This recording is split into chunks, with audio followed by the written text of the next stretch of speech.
Hello, and welcome to Follow Your Curiosity, where we explore the ups and downs of the creative process and how to keep it moving. I'm your host, Nancy Norbeck.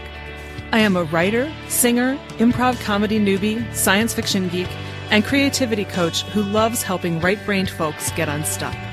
I am so excited to be coming to you with interviews and coaching calls to show you the depth and breadth both of creative pursuits and creative people, to give you some insight into their experiences and to inspire you.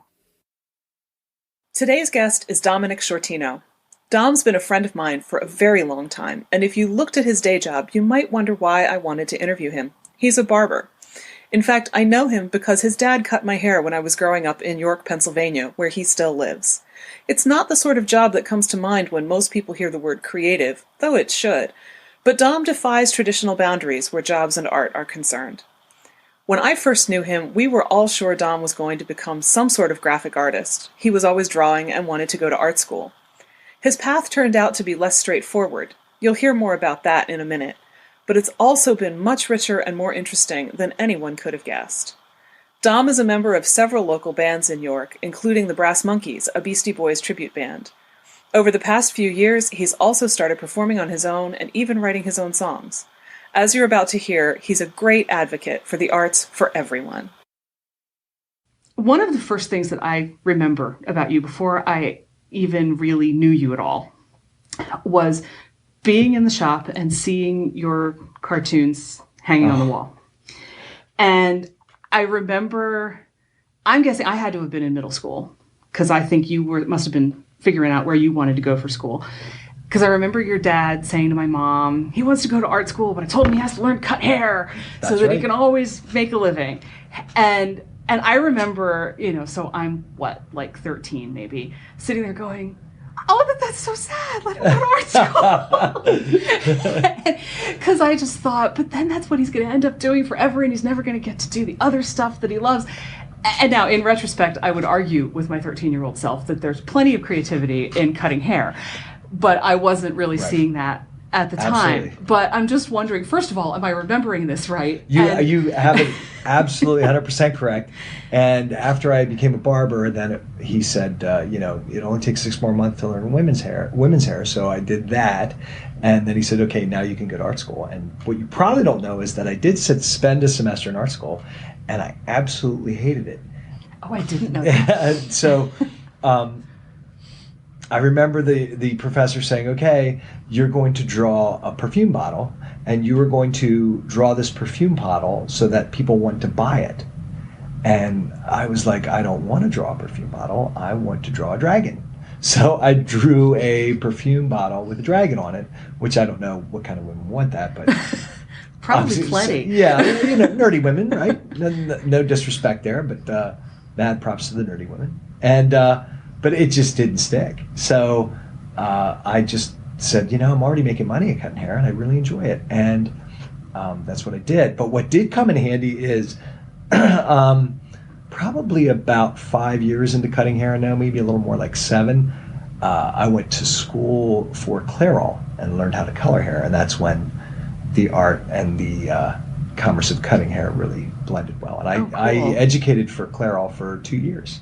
For just one day a week, and I really learned about mixing colors, and colors are colors, whether you're doing hair or painting a house or painting a canvas. And so at the time, I was like, well, I'll just get through this so that I can go to art school then. And then I found out that the regimenting of my art was really not for me. That makes sense. Yeah, so it's a win-win because I have a business that I love, but I also get to make art without boundaries. I can do whatever I want to do. I don't have this degree dictating, nothing wrong with the degree, obviously, it wasn't for me.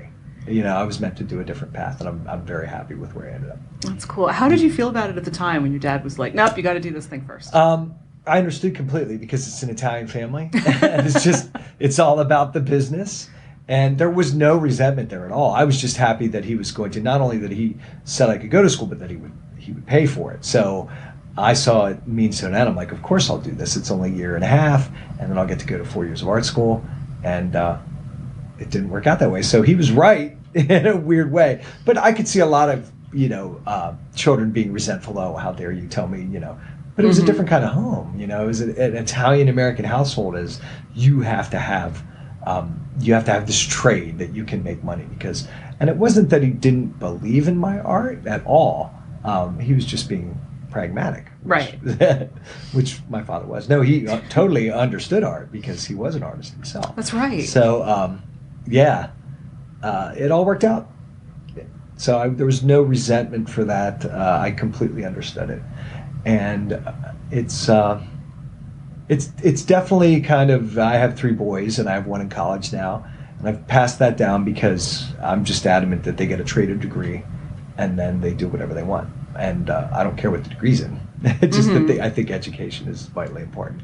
And, you know, since I didn't have it, by choice, I can see some of the things I missed, some educational opportunities, not the social opportunities, but that I've gone back and read classics and stuff that people had to do. And I thought, I should do this now.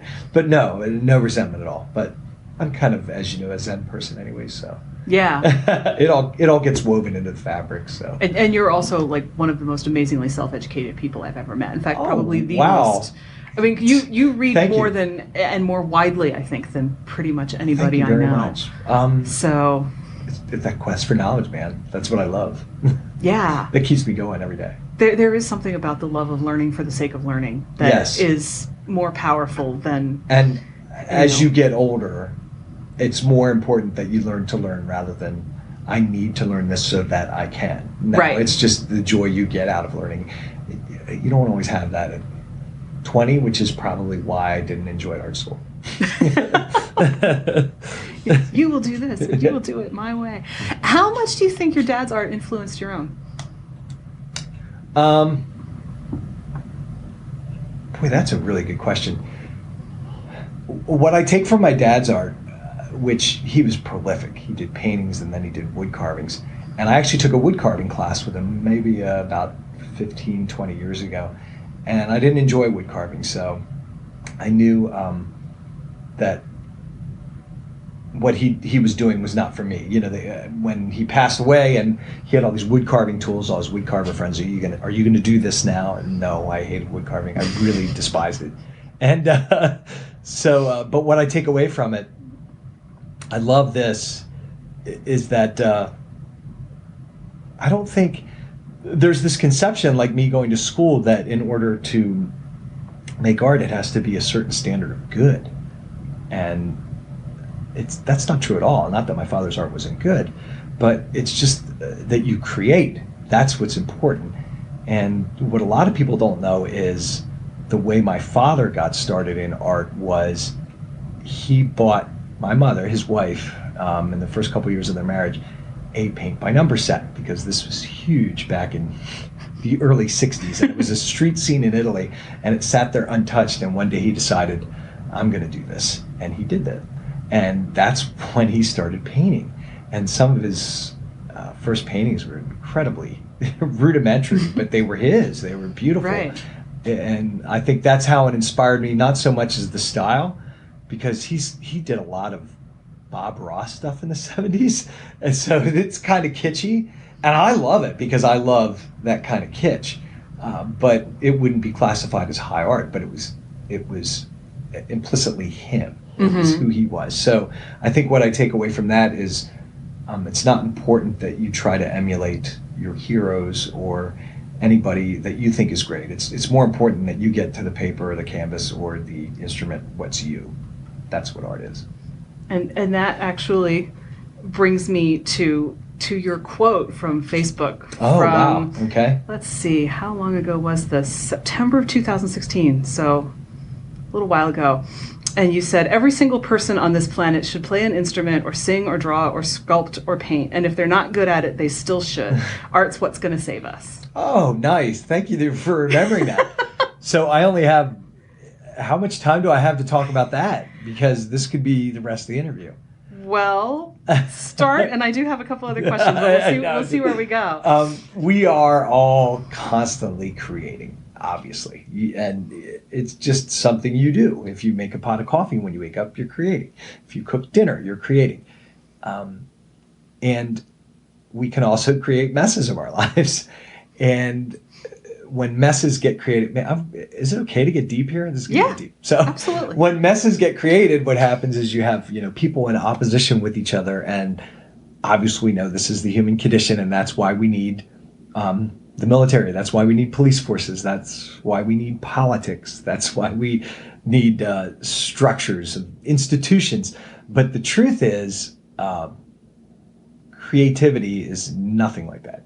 Creativity is expressing who you are, but at the same time, first of all, creating is always an homage. You are emulating something. Somebody has influenced you. So you never have to worry about copying, because everything to a degree is a copy, even if it's only a 1% copy. And that's the beautiful thing about creating, and that's why we should all create, is because you are not only borrowing from somebody, you're making something beautiful, even if it's only beautiful to you, and you are adding beauty to the world. So it unites us. Art can divide, but it unites it is that there's a passion there that is unparalleled in anything else. You can't drive a car with that kind of passion unless you're Mario Andretti or something, but it's a passion that comes out of you, that you're paying tribute to somebody, but you're also expressing yourself. And it's good to get a lot of garbage out of you. Art as a form of protest is a beautiful thing. And the wonderful thing about that is nobody gets hurt. It's not violent. That's true. And that's why I think even as simple, I think one of the easiest things anybody can do as far as creating is keeping a journal, because it feels so good to get that out and be honest. And then you can even say things maybe you wouldn't say out loud. And now you've gotten it out and you haven't hurt anybody. You've reflected upon it. And does that make sense? I guess. I'm rambling on and on here. But what I'm saying is that transcends institutions, that transcends politics, that transcends religion. It's something, and that's why it will save us. And that's why all the religions, the essence of religions is not in the dogma or the creeds, because those have been made by institutions, but the essence of all great religions is art. I mean, the Hebrew scriptures it's all poetry. It's all beautiful poetry. The Quran is poetry. Anything Buddhist is poetry, but then you have these great Gothic art pieces of Christ and the great medieval art of God. And to me, that's creating, and people can see that beauty and come together. And that's why I think beautiful save us, because institutions can't do it, and military might, violence can't do it. But ourselves together, expressing ourselves in a beautiful way, is definitely is what's going to save us. By the way, Brian Zahnd wrote a book called Beauty Will Save the World. And that's where I get that quote. He is a Christian preacher, but he's not your run-of-the-mill Christian preacher. Mm-hmm. So I don't want to scare anybody off by that. But if you get a chance, anybody to read Beautiful Will Save the World, that's where that quote comes from, and that's a creed of mine. Cool. I had no idea that there were other people. I mean, there are people who are saying the same thing, but I didn't realize that anybody had gone so far as to write a book about it. So I'm definitely going to check that out. Sure. So in the course of managing to do your art, despite art school not being for you, and despite ending up cutting hair rather than drawing comics, and obviously in some ways because you're mixing colors and you're sure. doing the things you do, because it's so funny, because I had originally really thought of you as visual art, because that's what I remember from so long ago. Sure. But then you started doing music. How was music always there, or did that come along later? Or it's so interesting because I primarily do music now. I do a lot of cartooning, but it's mostly of members of my family. So they must love that. Oh yeah, absolutely. So my art is definitely pigeonholed to a very narrow population of 4, my wife and 3 kids, because they're the only ones that'll get it, and maybe an aunt or uncle here. But it's not that I don't want to draw or paint or whatever. I probably will at some point again. It's just not now because I'm so busy with other things. But it's funny. There's a funny story about that too. Is that I started playing guitar when I was 7, and I'm sure that I drew before that. But so I started guitar very young, and then I took piano my senior year. I always wanted to learn drums, but my father wouldn't let me. Now that I was angry about. He didn't want the noise. So I would put on my Walkman, the orange headphones and the cassette Walkman, and I would take 2 pencils and sit at my desk. I would watch the drummers in jazz band play drums, and I would learn off them. There's no internet at this time, so I couldn't search. So I would learn techniques. I would ask them questions. Then I would sit at my desk and learn how to play drums. So music has always been there, just as strong as art. But it's so funny because my senior year, when we went and ordered our class rings, and you put on the side what you wanted to do. So I had I had the York Suburban Trojans on one side, and the other side was supposed to be art, and it was a palette with a brush. And for some reason, at the last minute, I said, I do more music than anything. I'm going to change this to music, and I changed so it has a little guitar on it now and everything. And I think at that point in my life, I was conscious that music was going to play a bigger role than painting or drawing. So yeah, it's definitely been there since I was 7. I played guitar, and I think first time I tried to form a band, I was like 15, and that was great. I remember we played Michael Sembello's Maniac from the Flashdance soundtrack. I learned that solo note for note. I was proud of that. That's so amazing, though, about learning to play the drums with 2 pencils is just wild. It's probably my proudest achievement because I did it all. I've never had a formal lesson. And then when Rock Band for Xbox came out a couple years ago, you remember those drum pads? Like, I was so excited to get it for my kids because I'm like, I'm going to really learn how to play drums now, which they don't really teach you, but there is rhythm involved. Mm-hmm. But now I actually had a kick pedal and some drums, so I had pads. So now I would put on the iPod instead of the Walkman, and I would bang out beats. And the reason I'm so proud of it is because I guess about 10 years ago, 2 friends of mine who already had a band said they needed a drummer, and they called me because they heard I was a drummer. And I'm like, oh my gosh, they're going to find out I'm not a drummer. And I went down and played with them, and I'm still their drummer. And we've played some pretty incredible gigs. We actually we play many styles of music, or many artists. We don't write any songs. We're mostly a cover band, but we're also a tribute to Weezer. So I've played Weezer songs on the drums, and I've never had a lesson. And I'm pretty proud of that. I'm able enough to take it out and actually get compensated for it. And you're proving my point about how much stuff you learn on your own. I mean, that's incredible. Absolutely. It's, who said that? I think it was Teddy Roosevelt said that success is 99, what is it? Is that the Edison quote? There's a Thomas Edison, yeah. 99% perspiration, 1% inspiration, 99% perspiration. Yeah, I think, well, there again, just try to be yourself. And I'm not saying you can just get up there and clang on cymbals and decide I'm not using a snare today. No, there's obviously, if you're playing something structured, but you can do it. Especially now with the resources available, my gosh, But yes, you put your mind to it, and I think we get hung up on approval, so that prevents us from making art. But boy, if that was the case, I would have never taken the stage with a set of drums. If I was looking for approval, I did it because it was. And then as you get more confidence, you become more successful. Yeah, when you're willing, and with painting or writing, when you're willing to bare your soul, just taking that step, you're going to get accolades for that. Yeah, it's true. Even if it's poor grammar, people are going to be like, wow, you bared your soul. That's pretty awesome. Right. So now, how many bands have you been in? Because I didn't know about that one. Oh, okay. I knew about God Bless My Mobile Home. Like currently, or just overall? I'll start with overall. Overall, not many, actually. 1, 2, 3, 4, 5 or 6. Currently, I guess technically 3, but only 2 are active. So, okay. And even that, I don't play more than once or twice a month.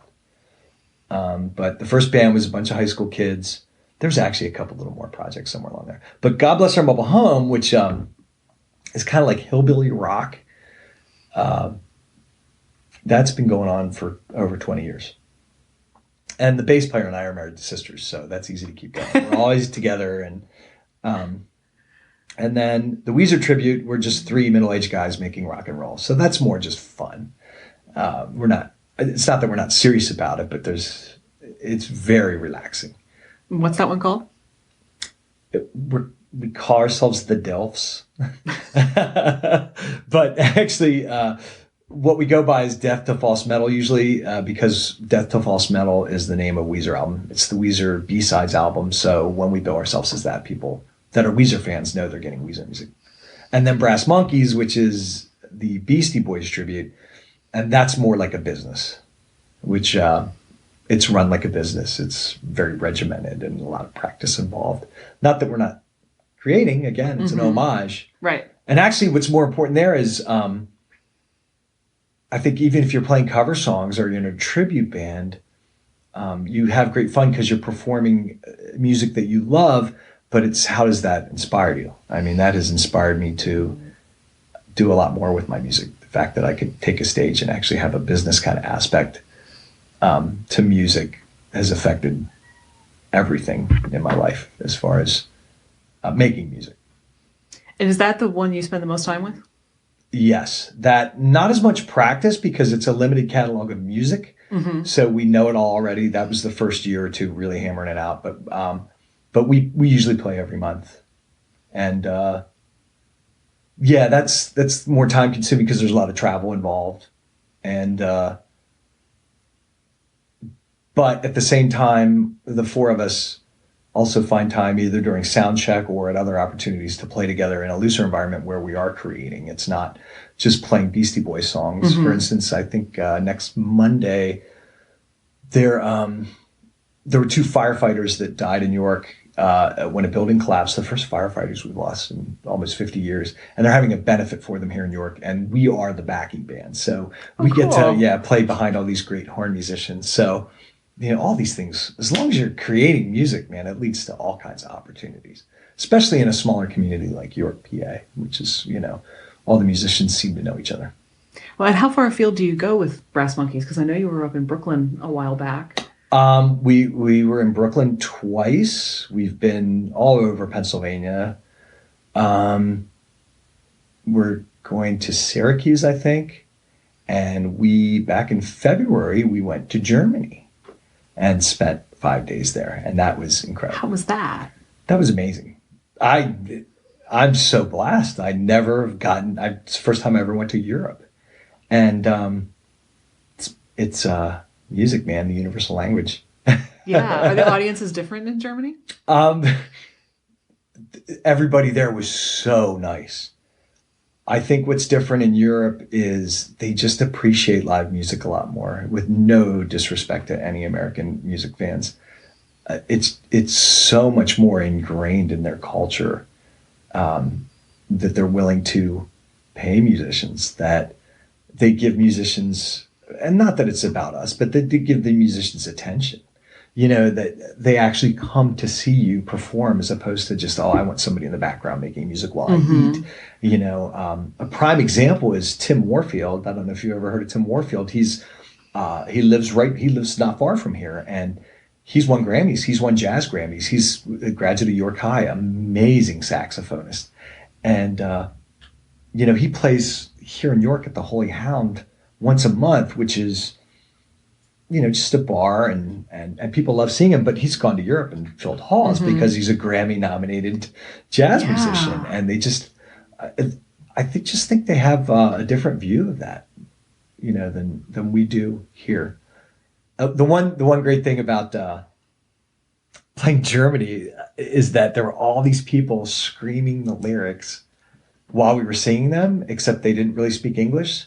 So they just kind of along with what we were singing. So they knew the songs, but not the words. And that was just fantastic. That's interesting. It was, yeah. But, that's not keeping them from singing along and having fun. It was really probably the best show we played, just as far as connection with the audience. So you also then started performing on your own. Yes, that was a huge leap for me. because I had never performed solo. I And think I remember your Facebook post that sounded, I mean, as much as a Facebook post can Right. sound kind of apprehensive, like, okay, I'm doing this thing. I'm kind of scared. yeah, Tell me what you want me to I play. was absolutely terrified.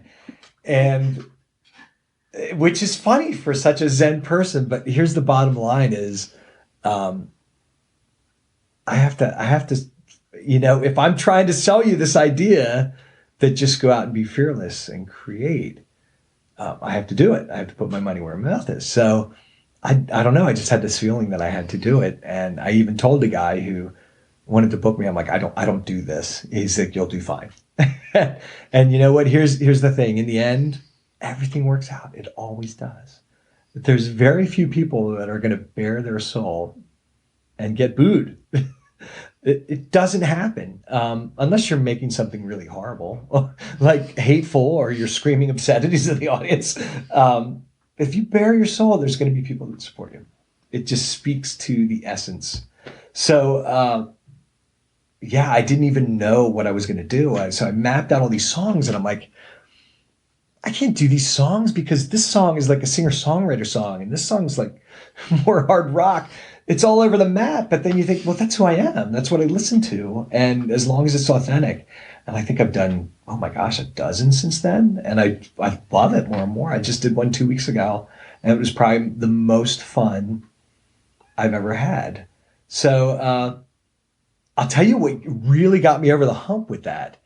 And I don't know if you know about this. I started doing these Friday night Facebook Live requests. No, I didn't know. Oh yeah, this has been so much fun. So I pour myself an adult beverage or 2 or 3 or whatever I'd like to get the shakes out, and I pick up my electric guitar, and then I live stream it, and I ask the audience, the viewing audience, to request a song, and I have no idea what that song's going to be, and I might not even know how to play it, but we power the internet. I just pull up the chords and I say, here we go, and it's incredibly embarrassing, and.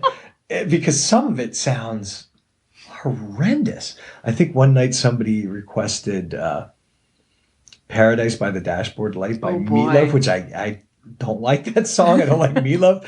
And, but hey, that's the rules. If I know the song, I have to play it. And that's been really cathartic for me in getting over stage fright, which is always present. It's always present. But that's a good thing. Stage fright is good because it's that adrenaline, man. That's what spurs you into creating. So yeah, the Friday Night Live request has been a lot of fun. So now I've taken that into bars and clubs, and I do a 3-hour set with breaks, and then the last hour is request a song. This is not just going to be played over the internet, but to these people in the bar, and that's been a blast. So, and they go for it even if you don't know the song well and whatever. Yeah, the last 2 weeks ago, I absolutely butchered. I think Black Hole Sun by Soundgarden. And there was one more. Oh, the first request was Sweet Home Alabama. Really did not want to play that one, but I did. And what's the response like in person if it's something that you've butchered? Everybody, Do you warn them? I tell them, like if I've never played it, I tell them I've never played this song. And so that there's maybe a modicum of understanding from the audience. But so I think it's funny because everybody's so in on the act that if you fail, you're failing with them. They're almost as guilty, like, oh, we shouldn't have requested this. And everybody just laughs and claps. But so then it's not your fault. Yeah, I think everybody, man, we're all taking dares when we create art. I think, you go big or go home, man. Take that dare. If you're being told inside to do it, just do it, even if you fail. Again, you're not failing. But even if you fail to yourself, you'd be surprised how it inspires people. Yeah. I think the only failure is not to even try. Exactly. There you go. Nancy Norbeck quote? Or did you borrow that? I don't know. I probably read that idea so many places that I couldn't really claim it. But you're absolutely right. No doubt. Yeah. So what about writing your own music? Yes, I have. I haven't for quite some time. But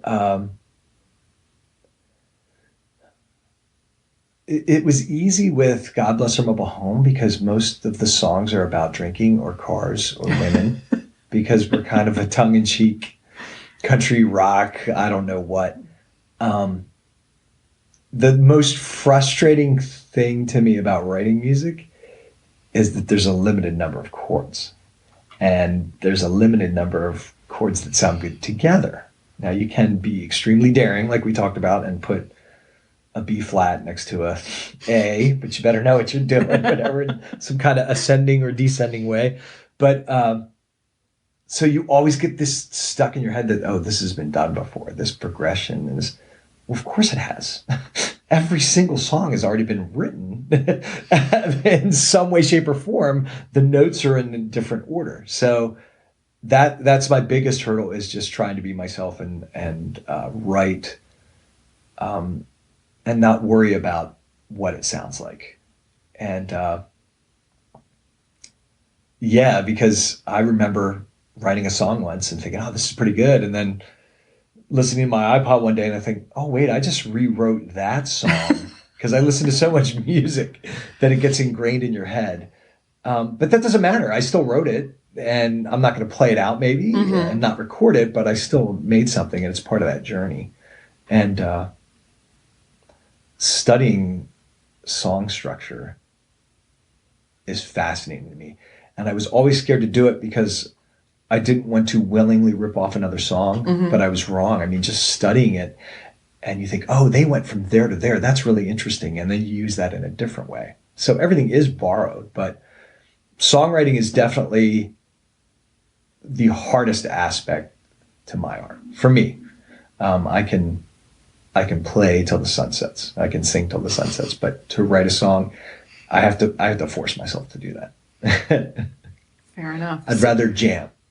That sounds like fun. Right. So how do you balance everything that you do? It's easier now that my children are older.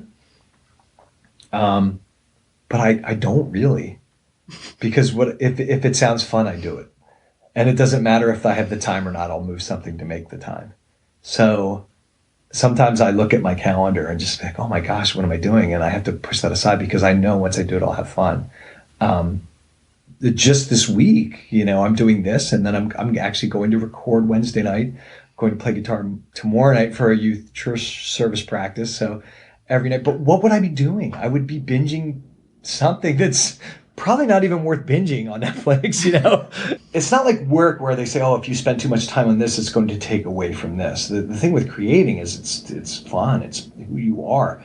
So, if you work all day, but then come home and create from 5 to 11:30 p.m., you're not wiped out because of it. You're invigorated. Now, if you hang yourself up on the thought that, oh my gosh, I just did this for 6.5 hours, you can't, because you would be doing something else.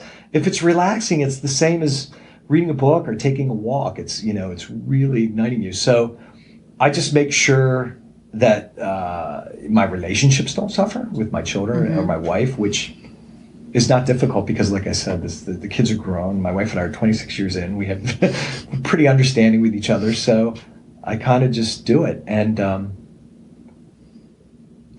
when we played Brooklyn with Brass Monkeys, it was interesting because that was a huge opportunity for us because it was MCA Day, which is the day that honors Adam Yauch, who was one of the members of the Beastie Boys, actually the one I portray. So we would be performing for his friends and family. So I really couldn't pass this up. And it turns out it was in the same day that I was moving my son in college 5 hours away. And I immediately made the decision, I can't do this because I have to move my son into college. But my family was incredibly supportive. That's really important.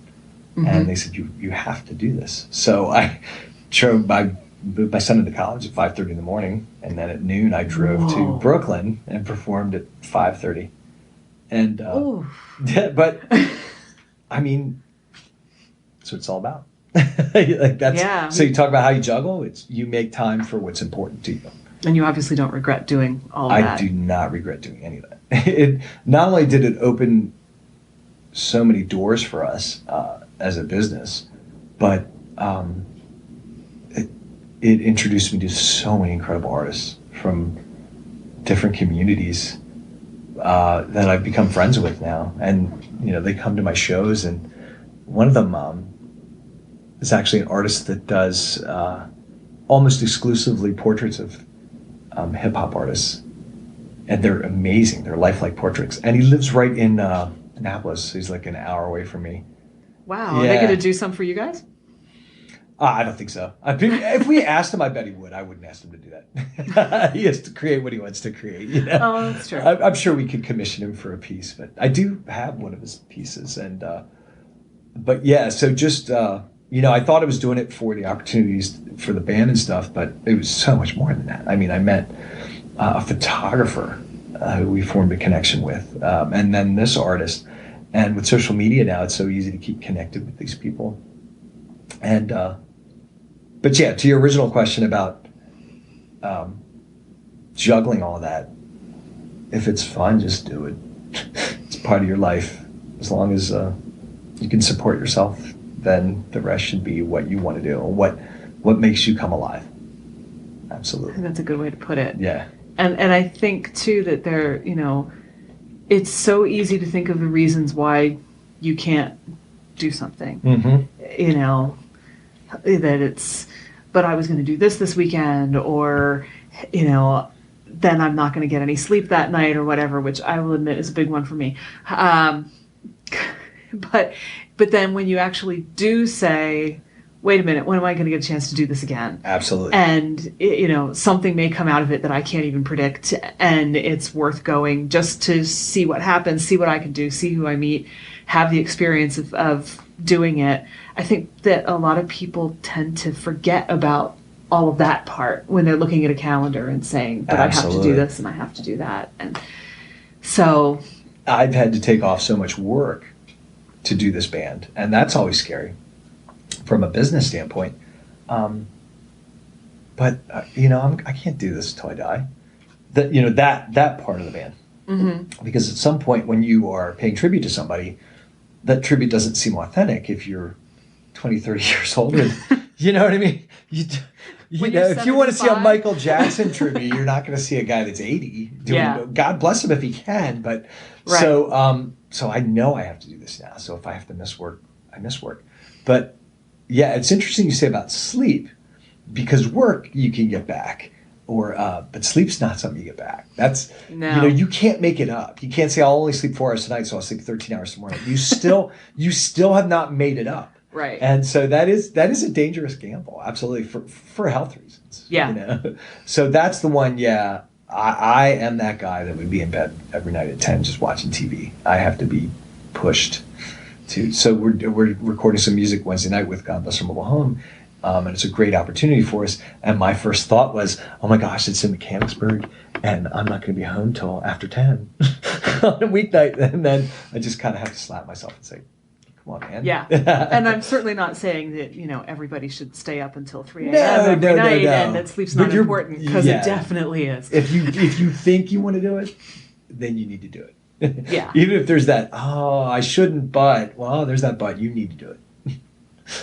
Fair enough. Yeah. So, what do you think is the most creative thing you've ever done? Or that you do now? Wow.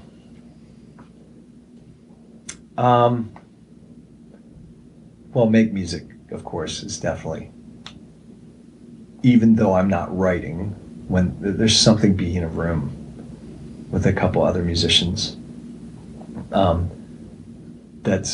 it's unparalleled for me. When that sound comes together, that's amazing. That's really incredible. And it's just as satisfying. You've heard this said, and it's just as satisfying if there's 1,000 people there or 2 people. Just something about that connection. Mm-hmm. But as far as the most creative thing I've ever done, that's a really good question. I think one of the things I'm proudest of is my father's eulogy. Ooh. And that kind of opened a gateway to public speaking for me that I was never really comfortable with. And I've done more public speaking now than ever. And so that's been really interesting to me.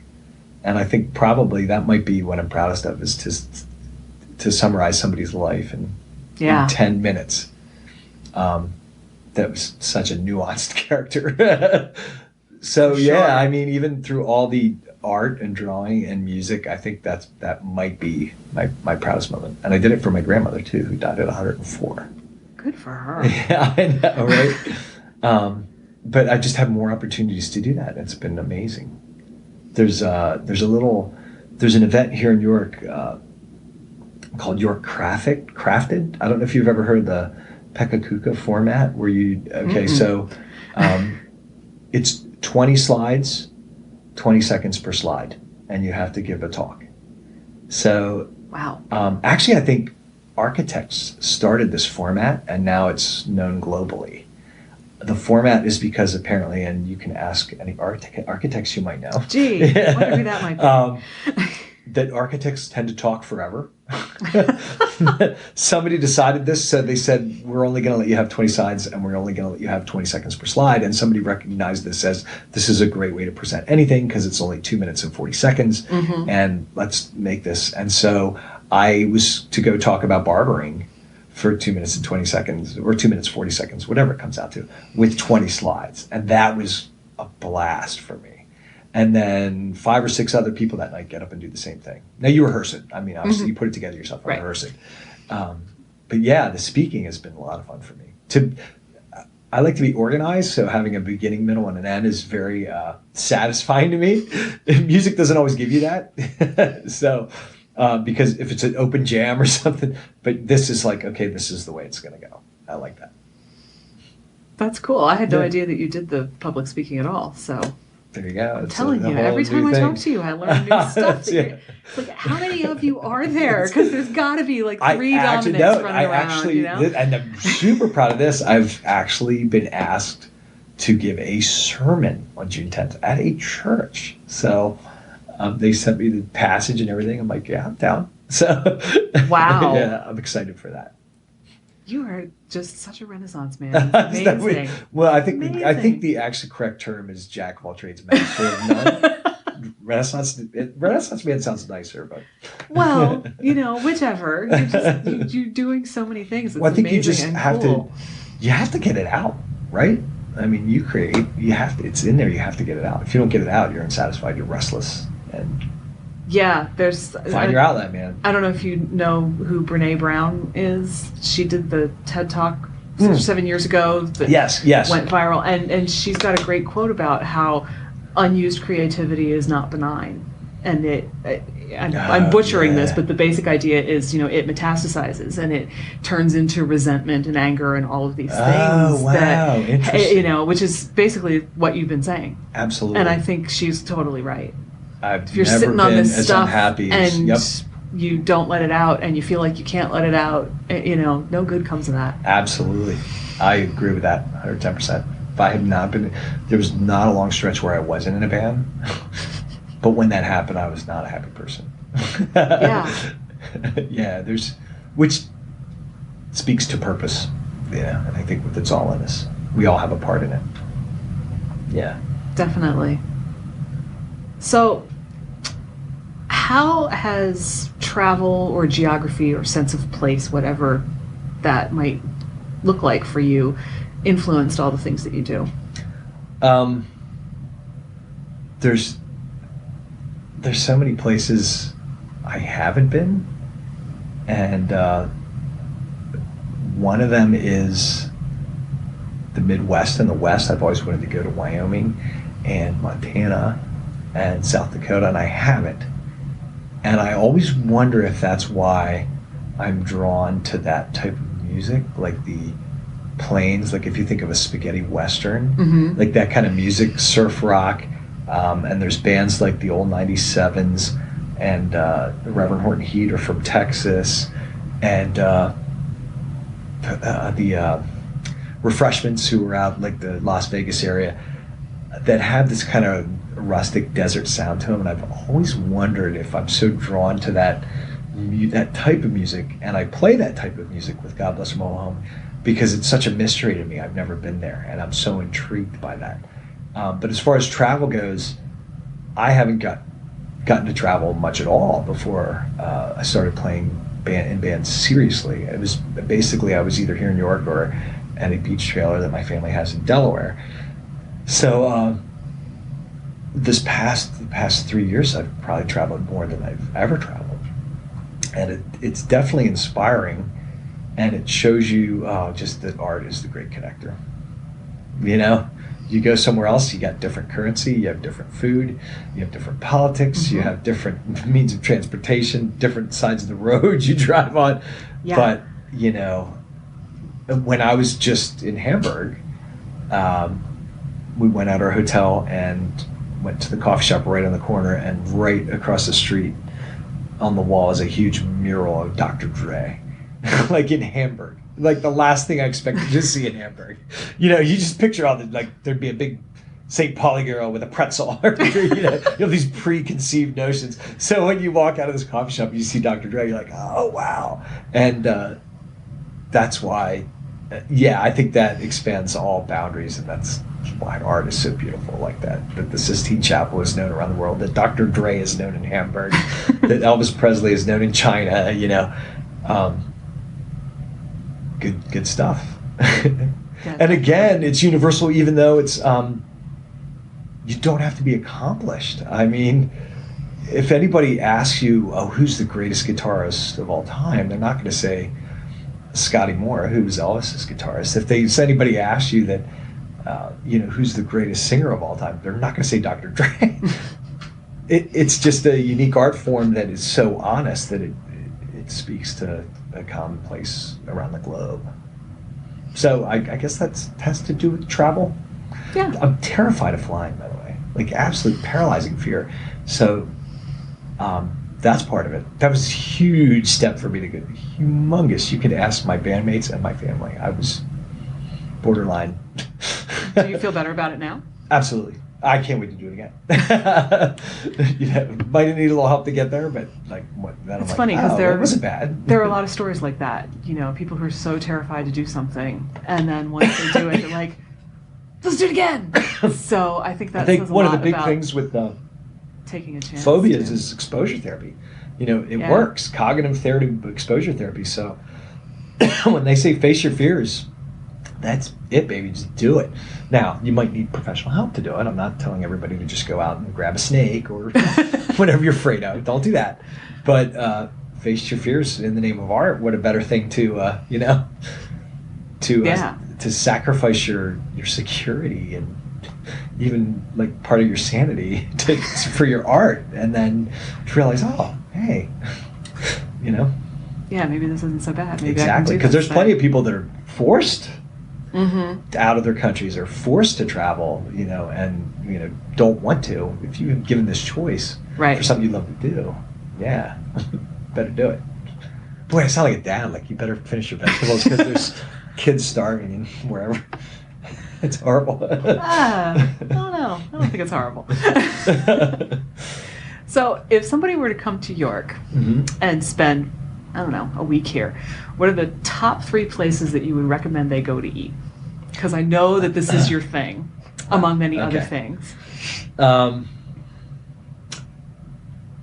think, number 1, Victor's Italian Restaurant on Ogon Street has the most amazing Mediterranean food ever. And the chef, George, has been there 10 years, which is unheard of sometimes in the restaurant industry. He really loves what he does. He has a great passion with it. So definitely Victor's Italian Restaurant.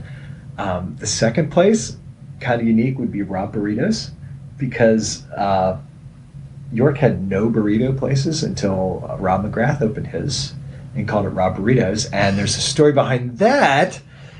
He played in a band, I believe the band was called Six South, and he toured the country with that band, and he made it a point to eat a burrito in every town he stopped at, because he had this dream of opening a burrito restaurant. He wanted to take the best of, so he accrued like 2 years of knowledge, and he claims, I don't remember, an insane amount of burritos, and then came back and opened a burrito shop. And there's a couple locations in York now, so I would say Rob Burritos would be number 2. Number 3 is a toughie.